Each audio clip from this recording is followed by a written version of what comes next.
24-hour information station, AM 1320 WFHR.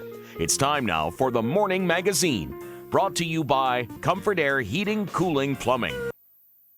Welcome, everybody, and thank you for starting your mornings with WFHR. We have got Morning Magazine, and this July 7th, 2021. Your host, James J. Malouf here, and we are joined today for the entire hour by the Wood County Sheriff's Department. We have Sheriff Shawn Becker in with us. Good morning, sir. Good morning. Always a pleasure to be here, James. I want to say good morning to our good friends over at Wisconsin Rapids Community Media. We have Kev with us. I want to say hi to everybody over there. Appreciate you guys being here. Sheriff, you and I have been talking for a couple of years now, and I don't want to over-exaggerate here by any means, but I consider you a friend, and you and I get along really well. We talk on air, off air. Yeah. So I do not like to start the show this way, but I've got to call you out a little bit. Uh-oh. I have to start there because I don't have a lot of acting opportunities. All right, I've got an audition coming up this week that's really competitive, and thank you. Especially considering I keep seeing you on TV, and I feel like you're taking jobs from actors, and I don't appreciate that, sir. I need all the work I can get. That's where this is going. In all seriousness, saw you on Channel 9 last night talking about the United Weekend event and everything. So I'm glad we can touch on that. But nice work, it was good to see, and it was great that you guys are a drop-off location. It was a perfect way for me to kind of start the show here, really, is all that is.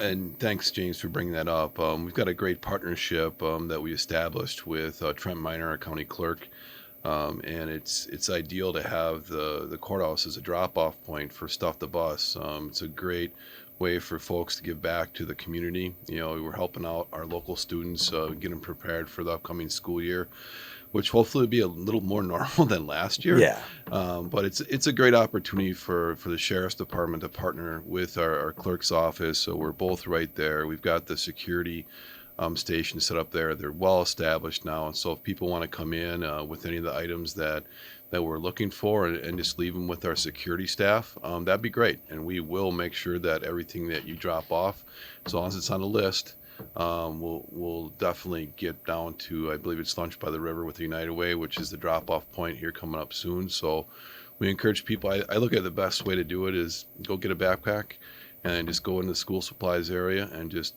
get as much stuff as you can and fill it.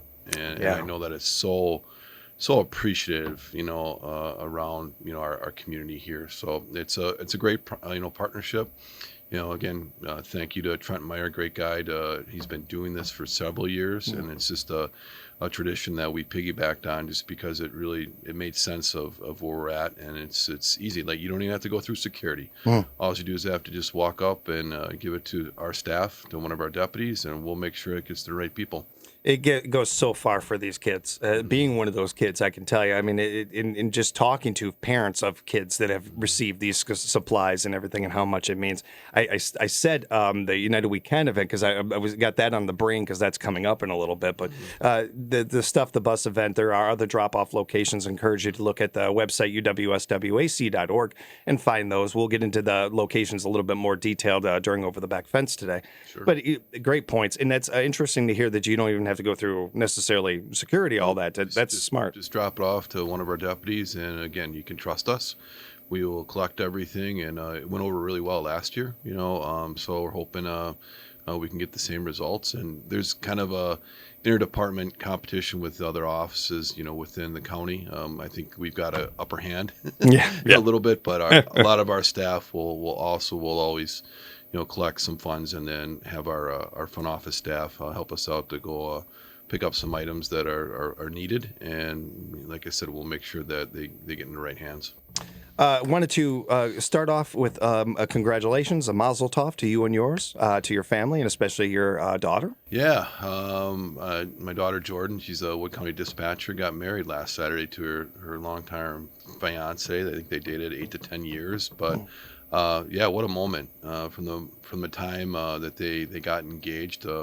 It was interesting, and I said it in my speech. I didn't expect anybody to ask for my blessing for my daughter's hand, and it's happened now twice. And you get taken back by that. And then my son-in-law now, David Moon, even one-upped it. My mom passed several years ago, and she willed a ring to my daughter Jordan. And after asking for, the blessing, he reached out to my wife, Julie, and says, hey, I know this ring exists. I'd like it. I'd like to take it and give that to her when I propose, which meant the world to me and my family. My mom left us way, way too young, which unfortunately is part of life, but she was 53 and has been gone now for 23 years now. And for that moment to bring that, and then he had the ring remade, but it was still part of my mom. And I brought that up too in the speech as well, and how much that meant when they got engaged. Now to see that through just shows a lot about David's character, where he's thinking of others, thinking of our family, and now you've got a family heirloom that is going to last forever. And I know my mom is in heaven smiling down right now, and that was a moment, and it's weird being a father in this situation. I didn't think I'd cry, but of course, I did. Oh, sure. I brought her down to the ceremony area. We had a great weather. We had the wedding at the Y camp, and we had the ceremony down at the point. Lots of people, and yeah, just a great moment. Very proud of Jordan. Like I said, she's been a dispatcher now for Wood County for over a year. Unfortunately, they're going to be moving away. She took a position up in Oneida County as a dispatcher, and he got a job up in IT in the Crandon area. So they're in the process of trying to find housing, which is not easy right now. Yeah. But no, they'll be moving up and starting their life not too far away. Hate to see them leave, but hey, that's part of life. Not too far. Yeah. No, not too far. And no, so they're going to be moving forward. But I'm very proud of her and him, especially her. Obviously, I'm biased because it's my daughter, but taking that opportunity to be a dispatcher, and I brought that up in the speech as well. They're part of this team. They're part of this, this first responder, law enforcement, EMS team.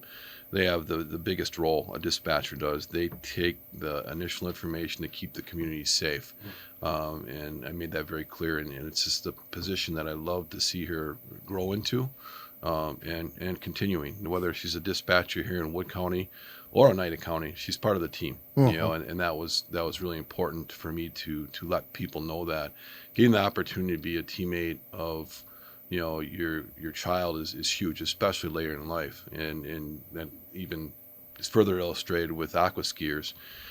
She's been on aqua skiers for this is her last year, obviously, since she's moving, but for 15 years. And she'd been on me to join for so many years, and I just came up with whatever excuse I could, and I just ran out of them. So I finally joined, I don't know how many years ago, and to be her teammate with the aqua skiers, just a great local organization of great people was huge. And I told her that. I go, I don't know if you realize how important it was for me to have that opportunity as being your teammate again or before. Was huge, and the memories that you build. I could talk all day about or all hour about Jordan, but just to get the opportunity to be in a sporting event. Yeah. At my age, right on. Yeah. and for several years, be part of that was huge. We got the skiing acts together. Take a payoff in front of a crowd, even dance in front of bunch of people. And I'm not a good dancer, but I did it because it's part of being the team. And right. Just like I said, it was a great weekend. Lots of relatives. We had people come in from all over the country, even from other countries. My cousin Bill Pyler came in from Ghana. He works over there, but he came in with his family. Wow. and Julie's side, the Moon side. It was great. It was just a great weekend. My dad came up from Florida. He's still staying with us. So just a perfect family event, lots of friends, and I appreciate you bringing it up. It's really good to hear, especially considering the past year. And she gets married last year at around this time. We don't get all those memories. You don't get all that and stuff. So it's not lost on me when I hear these things. That's just wonderful for her and her husband and all you guys. I already like Jordan. She's an amazing kid. It's hard not to like her. Thank you. But this kid, Dave, sounds like a good kid. I like him. I am a foolish romantic. Underline foolish. Very, very. And that kind of thing always hits me. That story in particular, though, that's one of my favorites I've heard. That is really classy. That is very cool. And it couldn't happen to better kids too. We need more love in the world. That's wonderful. We hate to see him leave the area, but that's nice. And it's, now, I don't know or not, but is she, now it sounds like she won't be able to be a part of the Wisconsin Water Ski Show tournament like she has in years past. No, she will. That'll be her Oh, last. she will? Good. She Good. skied in 2 shows so far this year. I think the aqua skiers have 5, and state's part of that. State will be in a couple weeks coming up here, and she will be skiing in that. So the aqua skiers will be going around 5 o'clock. I believe it's the 17th. It's that Saturday. They will have the last show on Saturday. So keep our fingers crossed for great weather. And I'll tell you, a couple years ago before the pandemic, we skied late, and that was great because we got the opportunity for a nice large crowd. It's not ideal conditions usually. Most of the bigger teams want to ski early morning hours, like Mad City and Rock City Aqua Jays. We're always fighting for Sunday morning at either 6 a.m. or whatever first show on the water because the water is so calm. But the last few times aqua skiers have gone late on Saturday, and it's been great. Huge crowd. Finishing that day's festivities as the local team, one of the local teams, has been great. And I know that there's not as many skiers this year, but we got an opportunity to see a show last Monday. Nice show. The numbers are down a bit, but Tricia Klein, our show director, has done an outstanding job with the people that she has to work with. Expect a great weekend. And Kevin and I were talking before the show started, just to kind of have a normal summer. Yeah.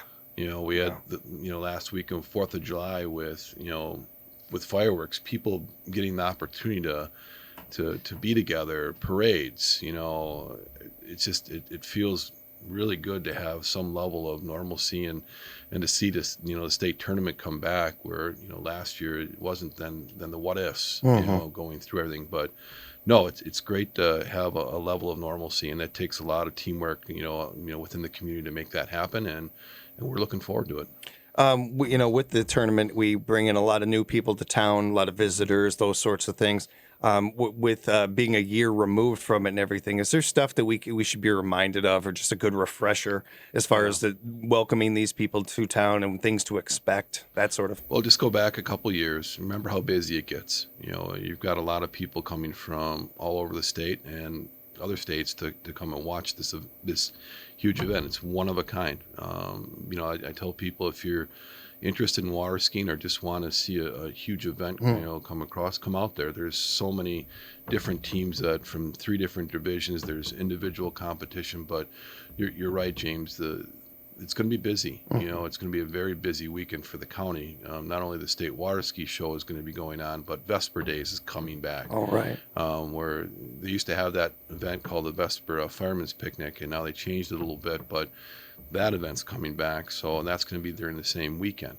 So it's going to be, and then I know that the prom is going to happen for Wisconsin Rapids the same weekend. So it's going to be busy, not compared to like a large city like Milwaukee or Chicago, but you're going to see quite a bit more people around here. All the hotels are going to be booked. The campgrounds are going to be booked.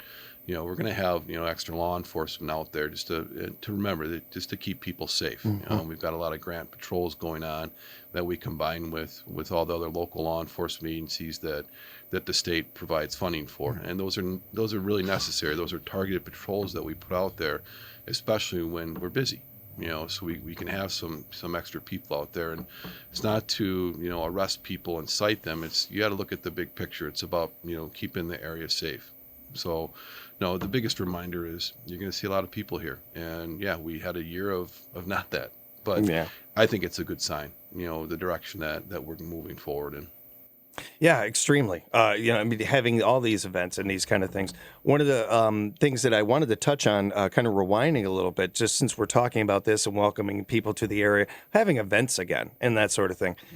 It seems like, and I don't want to talk necessarily about our area specifically. So I don't mean the specifics to 3rd Street or something like that. But, this works with anybody. But we're seeing this more around the world than we are necessarily around here. But people are having to relearn their manners. People are having to relearn a lot of things. I mean, anybody who has looked at what's going on in the skies with the way they're treating flight attendants and these kind of things, the numbers have like skyrocketed. They're compared to like 30% or something like that of people having, incidents in planes. It's gone up to like 80 some percent or. We were indoors for a long time. We got out, and some of us aren't acting right. So some of this stuff is just a good refresher, just a good reminder and everything. Case in point, my brother came in from San Diego for the wedding, and he said flights were packed to get here from San Diego. You got to connect, and he said that you could really tell the flight attendants were extremely stressed. And I don't know if they don't have enough people working, but you're exactly right. Now things are starting to become some level of normal, and everybody wants to get back and do something. I just wish it wasn't so expensive right now. Right. Yeah. Looking at those costs, just to rent a car is like up. I saw like what you would pay 2 years ago. You're going to pay 70% more. It's like, why? I had to buy a house just so I could mortgage it, just so I could do some traveling. I hear you, man. It's really crazy right now. It's patience. Going back just for a moment though to this past weekend with the 4th, with all that being said, the way that we've seen things kind of nationally and everything, how were things locally around here? Everything it seemed to go smoothly. Yeah, it seemed really. We had one tragedy over a weekend, a UTV fatality that we're still investigating with the DNR. So I mean that's I wish that didn't happen. So that happened on the 4th in the early morning hours. Besides that tragedy, overall our calls of service, they're up, but they, the fireworks went off without any major issues that I was aware of. It was a relatively safe weekend, except for one really unfortunate tragedy. And with that being said, you did mention that the ATVs and you want to get into that a little bit now? Yeah, we can talk about that. There's been a lot of talk about opening up more of a route system utilizing the county highways and township roads, and some townships have been quite a bit of them in Inwood County have been opening up more and more of their roads. Some are not. Especially the ones that are closer to the larger city limits, like the city of Marshfield and Wisconsin Rapids, but some are opening up. And our county highway system too there's been a lot of requests to open up, everything. And Portage County did open up pretty much everything of all their county highway roads. And we have to take a strong look at that. I really got to commend Roland Hawk, our Wood County Highway Commissioner. He's taken a really strong look at this, because I'm not passing the buck here, but what he's done is done traffic counts throughout our county where high traffic volume is. He does not recommend to our county board that we open up in those certain sections, but you can look at other ways to create a route system where you still utilize your county highways and working with us. He brought us to the table almost immediately and said, what does your department think? How can we work this together to make it as safe as possible? He's done an outstanding job with his staff to put together a plan for a county board to look at, and it seems like it's going in a good direction. I'm going to say that not every single county highway is going to be open, and I agree with the fact that if you have a high traffic volume count, we should really probably hold off on doing that. But there could be opportunities maybe in the future as we move forward with a route system in our county that can be reconsidered. But he's doing it perfectly. He's taking a look at the safety consideration.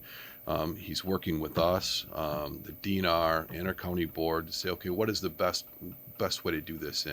And safety is number one. I mean, you have a vehicle that isn't like a car, but you have to also look at the other considerations as well. We're sharing the roads with pedestrians, with bicyclists, with horse-drawn buggies, motorcycles, mopeds. All right, here you have another vehicle, and how can we do this and move forward safely? And he's doing that. And there's also some things that we're going to consider as well, ordinance-wise. What kind of speed limits do we need to look at while these vehicles are operating on our county highways?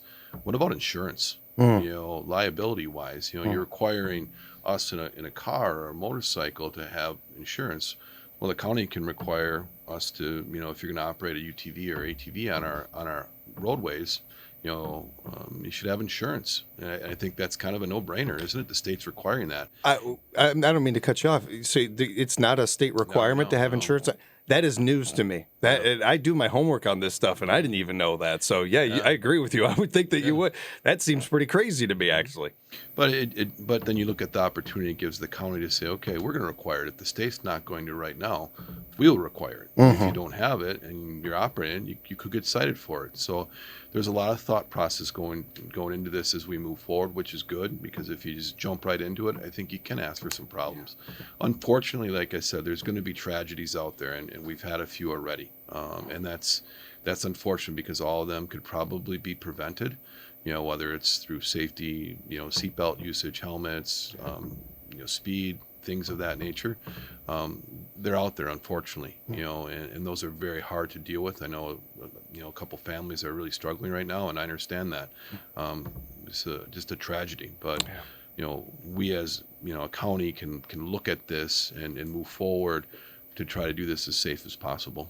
The only thing that we can do in these situations, since we can't change them, is learn from them, and make That's a good point. make the loss count for something, for lack of a better way to word it, and everything, to try to learn from what happened, and hopefully make it better for people in the future and safer for people in the future. No, that's a great point. We're gonna take a short break real quick here. Come back with more with our Wood County Sheriff's Department and our good friends at Wisconsin Rapids Community Media. Thanks for listening to Morning Magazine, AM 1320, WFHR, locally grown radio. Welcome back, everyone, to Morning Magazine for this July 7th, 2021. Your host, James, here. We have Sheriff Shawn Becker with us, along with Kevin, our friends from Wisconsin Rapids Community Media. I'm not sure what is going on with our weather today. It was playing fine earlier, but it hasn't been playing lately. It is 54 in Stevens Point, 57 in Marshfield, 58 in Wausau, and 59 here in Wisconsin Rapids. That's probably the problem. The weather's too cold. It just can't work. Compared to yesterday, that's like, what, a 40-degree switch? Yeah, Wow. huge switch, and just such a Wisconsin switch. Such a right. You and the staff were involved in some scenario training recently. It's a great story that came up from one of our corrections officers, Mike Klein. He was our dispatcher for quite a while, and then he moved over and is now working in our jail and corrections, and he's an aqua skier. And he said, what we should do is do some sort of scenario training with our local fire department, Grand Rapids Fire Department, Wood County Rescue, United Ambulance, the key players that are going to be involved with the state water ski show. And we did some scenario training out at Lake Wazicha, right where the event's going to take place, with a down skier from, somewhere around the jump area. And then they had to go in and rescue this individual. Like I had mentioned, these are the key players that are going to be out at the state, water ski show, and they have done water ski rescues in the past. But I don't know if anything ever came up with the jump before, but they found out some challenges that they needed some different equipment. Well, if you figure, a down skier, somebody goes over the jump and gets hurt, whether it's a neck or a back injury, you want to limit their movement, obviously, and you can't leave their skis on to bring them to shore, and how are you going to do that? So there was a lot of good opportunity there to learn on how to handle certain situations. So I got to give it to Mike. It was great that he came up with the idea, and then you had all the local EMS partnerships come together and train together and did several scenarios. So that was a great opportunity, because now, like I said, you got a couple weeks, or a little less than a couple weeks, that we're going to have the state tournament. So, and those are going to be, again, the key players out there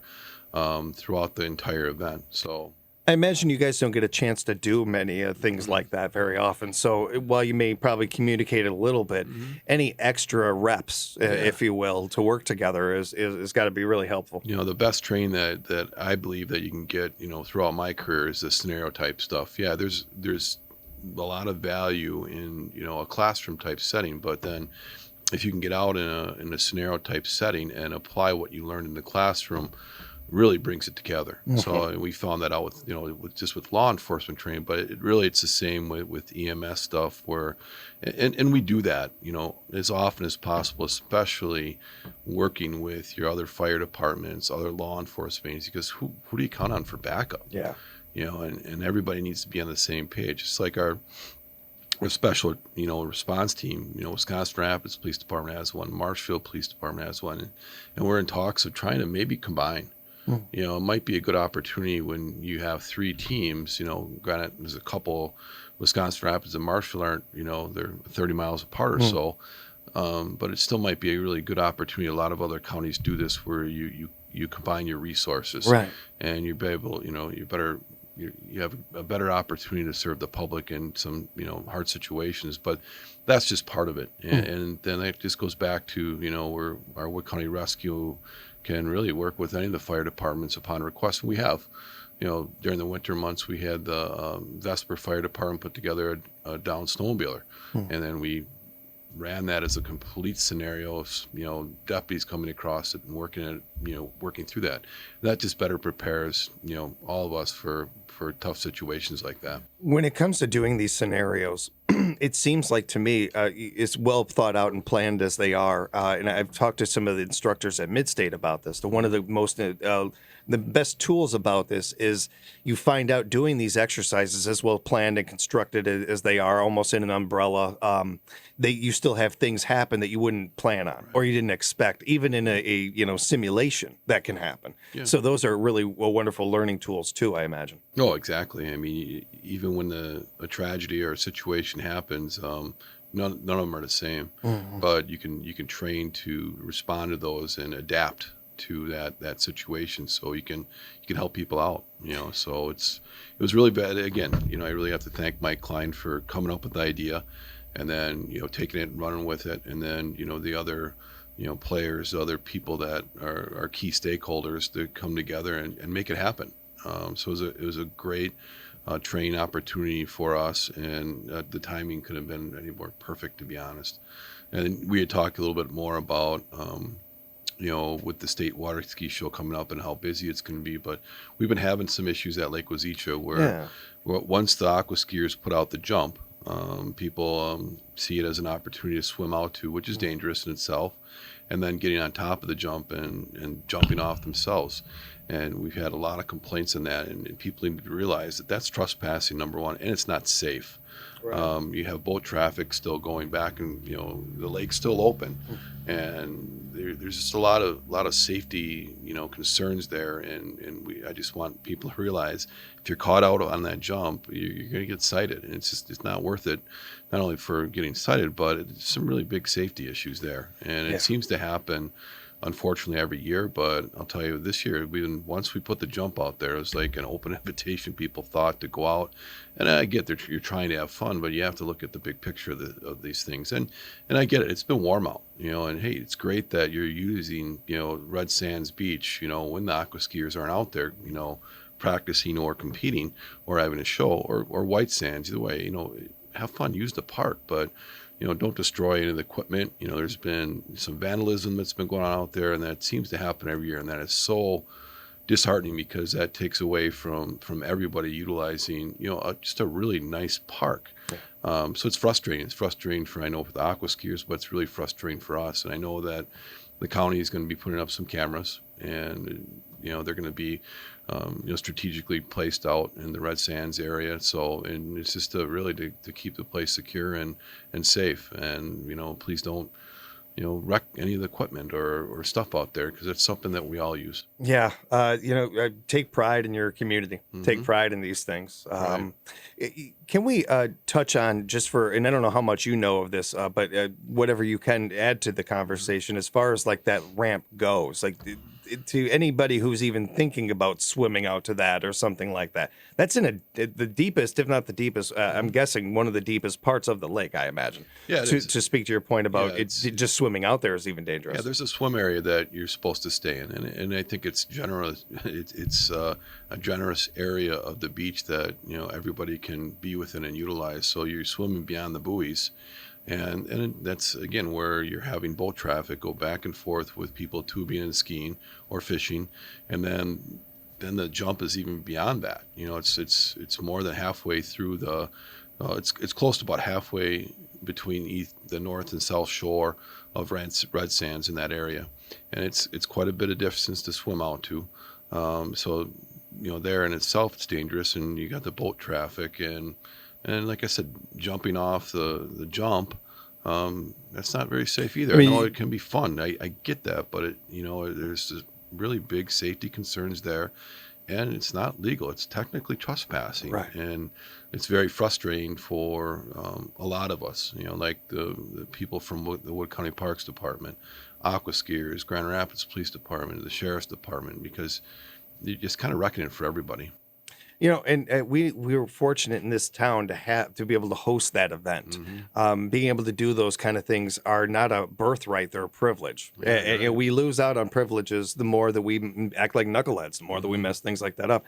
The one thing I wanted to say also about that, because I've seen a lot of those shows, looked at those ramps many times, and I've been skiing, over half my life, and I would not feel confident like going up against that thing, like just taking it on my own. Like I would want months of practice, like and have pros teaching me how to do it. And I imagine, you've seen firsthand that even pros have slips and falls and everything. People that have done it 100 times still slip and fall off it, let alone some fool running out there or whatever trying to, they're going to hurt themselves, and they're going to make that trickle down effect of they hurt themselves, and whatever happens to fall out of that, all that does is hurt our community. All that does is hurt our and it hurts your wallet, because one of the biggest things that we do in this area is having this water ski show tournament, and what that does for the economy in this community. So this all that can all be affected by you acting like a knucklehead going out there and just trying to have one moment. You ruin it for the whole city. No, I just keep that stuff in mind. And I agree with you. Being an aqua skier, I'm not anymore because time and age and gravity kind of took over. But I never would do it. I never would go over the jump. I was pressured and talked to him, like one of my best friends, Mike Weiberg, who's one of our boat drivers. I just, some days I just never got the courage to do it. Sure. That is, I'm sorry, that's hilarious to me, man. Your job, who you are every day is being brave, is having courage. You literally wake up in the morning and have to be courageous.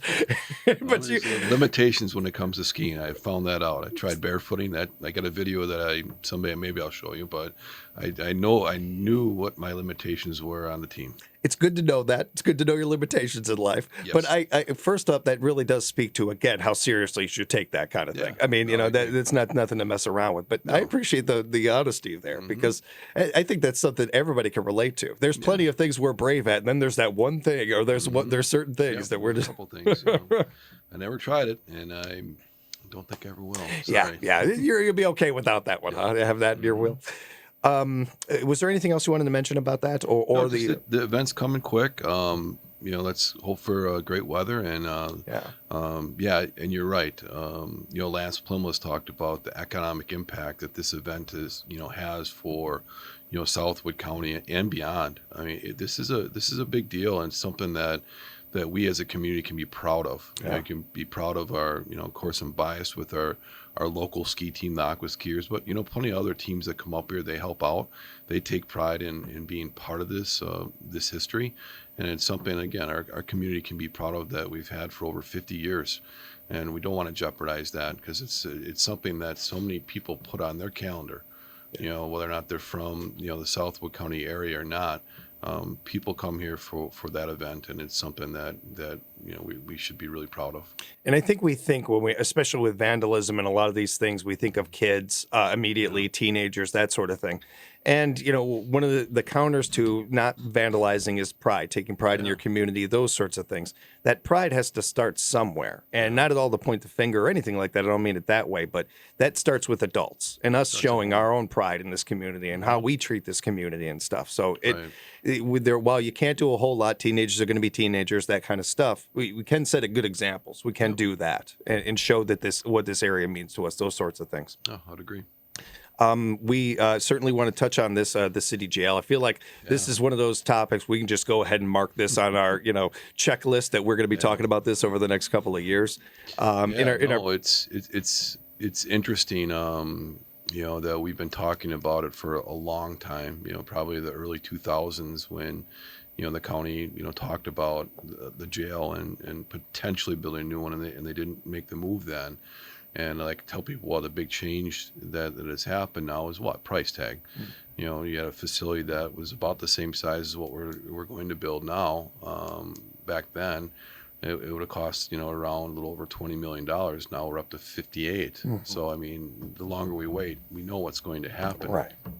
But I really have to commend our Wood County board, all of them. I know the vote was 18-1, but I commend all of them for looking at this. The last 2.5 years, we took a really strong look at this. Our contracts were up with our out-of-county housing counties, Wapaka and Adams. That's going to be up next year. So there's a lot of things are coming together why we should take a strong look at this, and we did. Venture Architects came in that the county is very, very familiar with doing space needs studies with, and they came in, they did a study, they presented it about a year ago, and then our county board kind of absorbed that information, and then once Lance Plumlin, I give him a ton of credit, put together the jail ad hoc committee, and we all just sat down and took a hard look at the facts and the whys and the why nots, and the whys really kept building and building and building. Out of county housing, our programming space, which is so important because I think that has the potential for a huge community impact. It really does. The interest rate on borrowing right now is at a historic low. It's going to save our taxpayers a lot of money as we move forward with this. Our current jail, the issues there, and due to the tragedies that we've had happen in our facility, the insurance that we've paid out. So a lot of those whys just kept building up, and Laura Valenstein was chairing that committee, did an outstanding job. I know she came out and took part of the show once and just to talk about this, but the people should be really proud of all of our county board members for looking at this, really an in-depth look at this. It wasn't just a quick decision to, let's do this. There was a lot of time spent by the people on that committee and our county board, and they voted on it last month, and it passed 18-1 to move forward with this project. The next phase of this is working with the city of Wisconsin Rapids. They need to vacate Avon Street and then do some rezoning. So that's the next steps that we're working on. Also hiring on an architect and a project manager, which we're taking steps to do that right now. Most likely, we're going to be working with Venture Architects, who's been working with us throughout the whole time. That's what I thought. Yeah. And then the Samuels Group as a project manager based out of Wausau that is very familiar with these projects, and also we've been working with throughout the time of the last couple of years. So I'm me personally, I'm very comfortable with them moving forward with them to complete this project. This is a big deal. This is a big deal for the county and the city to get the opportunity to work together and make this happen. But 2.5 years went pretty quick, and hoping to break ground next spring. Yeah, that's what we're hoping. So working with the city next with that, with getting Avon Street, and then the rezoning, and then that should, like I said, take 90 to 120 days to work through, and then start designing. Designing the facility will be the next steps. So that 58 mil cash tag, that kind of number that's sitting there on a lot of people's eyes and minds and that kind of thing. Just touching on that for a moment here, because this is one of the things that's bothered me when this has come up in the past. So now that we're at this point and everything, just kind of diving into this, what did we spend? I want to say it was around 11, I think, million on renting beds for inmates at other jails. Well, that's a great point, because that's a lot of dollars. Every year, currently, we're spending to house 90 inmates out right now is about $1.3 million. Okay. All right. So that's our contract rates with Wapaka and Adams County. We right now house 15 in Adams County and then 75 in Wapaka. We were at 25 in Adams County. That one thing with COVID, we did really take a look at our inmate population, and we're restricting on what was coming in and out of the facility because we didn't want COVID to go through the facility, not only with the inmates, but our staff as well. So, one thing with Adams County, they were willing to renegotiate that contract and saved us some money. You wouldn't think that, going from 25 to 15 inmates, well, that's not a lot of money. It is. It's a lot of money. Right. It's, close to $200,000 a year that we saved. And I really give Adams County a lot of credit to Stone. Okay, we'll renegotiate that with you.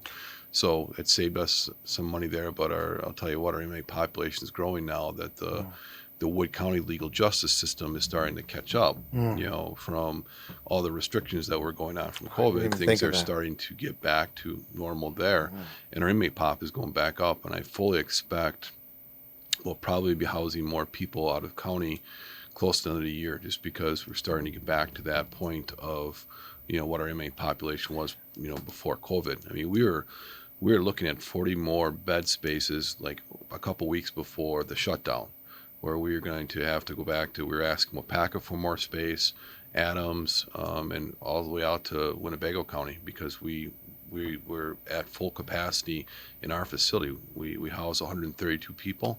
We're up to 129. And that's not good, because our Department of Corrections wants us to keep our inmate population around 80%. So obviously, do the math, we're well above that. But your point on that out-of-county housing costs is a lot. If you look at from when we started to house people out of county, just in Wapaka in the early 2000s today, we already built their jail and more. Yep. All right. Yeah. I mean, just you look at, and those costs are going to go up. I can guarantee when everything, it's only going to go up. Yeah. Yeah. And, our prior administration did a great job of securing a long-term contract with Wapaka and Adams County. So we stayed at that $35 a day rate or $36 a day rate. But, talking with the sheriffs over, in Wapaka and Adams County, that's going to go up. We're expecting to pay somewhere between $40 and $45 a day. Again, now, if we're not going to do anything and we're going to continue to house 75 people in Wapaka and maybe back to 25 in Adams, again, do the math and how much more that's going to be. We're projecting, probably, if we stay as is and didn't do this, probably about 1.7 million a year, maybe 1.8. And we'd have to look at, hiring more staff to do more transports.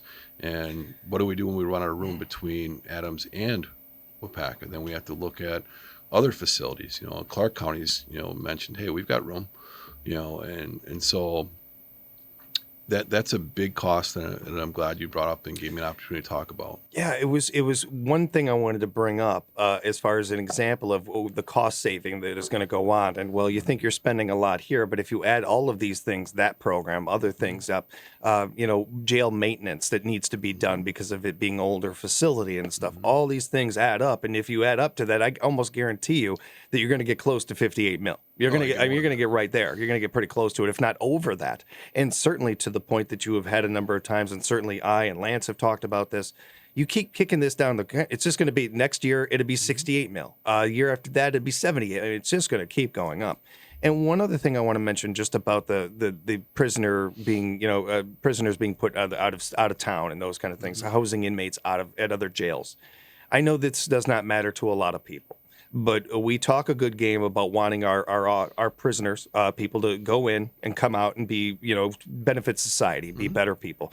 And just as well as I do, if not better than I do, one of the ways to help them do that is them having a good support system. Right. But when my the person I want to see, I'm put in a different town, and they can't come and visit me because I'm in a different town. And again, I know that nobody feels sorry for prisoners or anything like that, and I don't expect them to. You do something, you got to pay for it. There's got to be accountability. But you can't have it both ways. You can't say, well, I want that person to be a better person when they come out, but then not give them the things that they need to be a better person. Right. Part of that is having our support system. Part of it is having our family be able to see you when you are locked up. It's just a given of the nature of the beast and everything. And I know that is not something that's a real good selling point to anybody that cares. No. But this all adds up. It all adds to the same overall goal. No, that's a great segue into the programming piece that we've talked about numerous times in the show. People are going to get sentenced. People make mistakes. They do bad things, and they do come to our jail. Now, we should also look at it as an opportunity to say, hey, we don't want you coming back. Right. How can we work on this issue that you're having to move forward with so it doesn't happen again? Some people are going to prison, but most of our inmate population are coming back to the community. That's where, we've talked about that programming piece, which is, starts with mental health. And we have a jail discharge planner that's been on the show, Sarah. Well, she just got married. I should know. Okay, but Sarah Sarah Slutsky, but I know she got married the day before my daughter did. So, anyway, the county's made a big commitment in looking at that piece of, okay, what can we do with these individuals that have made mistakes that are going to return back to the community? Can we do something to make sure they're not repeat offenders? And that's important. So that's where the programming piece comes in, where you have NA, AA, mental health counseling, things that we can work on the inmate population with, so we can help them transition into the community and not come back, and be better people. Be better providers for themselves, for their families if they have them. Boy, get employed, and start sustaining some employment, and working on being a better individual for themselves moving forward. And how do you put a price tag on that? Yeah. They're paying taxes. Now, I could put a price tag on somebody that's in custody. I mean, look at what we pay out of county housing and what we pay to house people. It's a lot of money. So I look at that as when somebody is in custody for making bad choices, bad decisions, and being held accountable, want to give them the opportunity if they want to become better. So once they do get back and they get back out in the society and community, that they become successful. I think that's a win, and I think that that's a good way to move forward with inmate population, with that type of investment, with the programming piece. Like I said, that we've talked about quite a bit. It's hard to put a price tag on an individual that becomes successful, and there's a lot of people out in the community that I've found that will give people second, third chances to come back and, all right, we'll help you get through this. You come work for me, build a skill. I mean, the partnership with Midstate coming in to, get people their GED or life skills. I mean, that's huge. I mean, we're fortunate to have Midstate. Our local high schools have helped inmates get their high school diplomas. We had that happen recently with Marshfield High School, that they made the arrangements to get this person their high school diploma. I mean, so there's so many people out there that want to come in and help out. And that's what we're finding out with this program, where COVID really, really stunk in that regard, because we had to shut down all the stuff that we were doing down, what we were doing. But that's all starting to come back. But the other thing too, with out-of-county housing, the folks that we send over to WPAC and Adams don't get any programming, or if they do, it's very limited. Right. It's not to the commitment that we're going to have within our facility. And in these, while it starts with the inmate, if you will, because they've got to care about their own backyard. They got to take care of their own mental health and all those things to get better for their friends, family, community, all that. But that's what I think of, is that it may start with them, but the trickle down effect of their kids and the way that they are inspired by them changing their lives, or the different things that are influenced as far as, they start working at a job and somebody finds out, oh, you used to be an inmate. I would have never guessed that. Yeah. And all these little things that we don't think about that affect our community and all add up to making us stronger, making us a better community. And it really does. These programs go a long way. Yeah, it's a great point. The individual has to make that choice. I mean, we could provide all the opportunities that we can, but if that inmate, that individual, decides not to take advantage of it, well, that's really on them. But that's the first step. So that's a great point, James. And what we're finding that people want to, they're in custody for a reason. They've made a mistake, and all right, here's an opportunity if you want to take advantage of it. I've never, I spent my whole life growing up and being around people that are poor and homeless people and that. And I've never met a one person that wanted to be that way. Right. And you give them an opportunity, they are going to take it and they're going to try to do something with it. Most the same thing with people like this in this situation, that if you give them an opportunity, just give them a little bit of hope and see what they do with it when they get the ball, how they run with it. Yeah, exactly. Was there anything else you wanted to touch on with any of that, or the city jail or anything like that? No, we're moving forward with that. Looking forward to working with the city of Wisconsin Rapids as this project moves forward. So. I did want to ask, do you know if how soon they might be starting to vacate Avon Street, things like that? That revolves around the next step of working with the city on vacating the street. So there's, I know that there's time limits that are set up for the community to, take a look at the project and if there's, people that want to support it or not, they can still, talk about that with the city powers that be. So the next step, I couldn't tell you the, exact time frame that'll happen, but I can just say that we're already in the discussion phase of that happening. Even that's a good update, just to know things are moving along. And I think that there's some, again, hope and positivity involved in that too. The architect and project manager, like I said, we're very, very comfortable with moving forward. They spent a lot of time with us the last couple of years as we really, dove into this project and this concern. So I'm very comfortable to say that the direction that we're going with that, simultaneously with working with the city, I think will help this project along. Before we let you go, I wanted to touch on something. So I've mentioned my dad a number of times when we've talked, because to me he's one of the prime examples of things that we're talking about, like these programs or the people turning their lives around and that kind of thing. Just dang proud of the guy.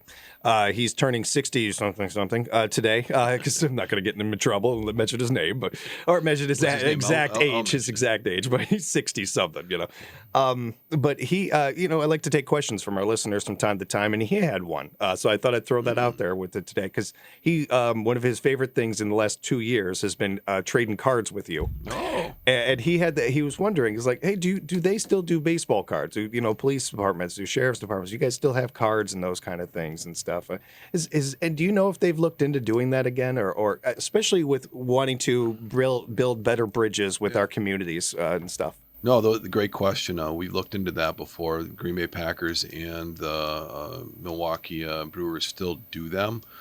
We haven't gotten any in the last few years. I don't know if the Sheriff's Department ever did. I know we make canine, baseball cards for our current staff. That's something that we should look into doing again.